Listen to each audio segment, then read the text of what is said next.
திண்டுக்கல் மாவட்டம் கொடைக்கானல் பேருந்து நிலையத்தில் போதிய பேருந்துகள் இயக்கப்படாததால் சுற்றுலா பயணிகள் சிரமமடைந்தனர். ஆங்கில புத்தாண்டு மற்றும் பள்ளி விடுமுறையால் கொடைக்கானலில் குவிந்த தமிழ்நாடு மற்றும் வெளிமாநில சுற்றுலா பயணிகள் வீடு திரும்ப கொடைக்கானல் பேருந்து நிலையத்தில் குவிந்தனர்.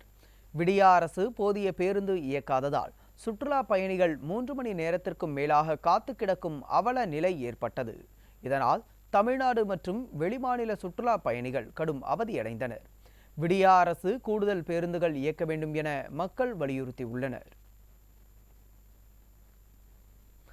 செங்கல்பட்டு அடுத்த சிங்கப்பெருமாள் கோவில் அருகே கடும் போக்குவரத்து நெரிசல் ஏற்பட்டதால் மக்கள் சிரமமடைந்தனர். தொடர் விடுமுறையை அடுத்து சென்னையை நோக்கி அதிக அளவில் மக்கள் கார்கள் மற்றும் இருசக்கர வாகனங்களில் வர தொடங்கியுள்ளனர். இதனால் திருச்சி சென்னை தேசிய நெடுஞ்சாலையில் கடும் போக்குவரத்து நெரிசல் ஏற்பட்டு வாகனங்கள் அணிவகுத்து செல்கின்றன.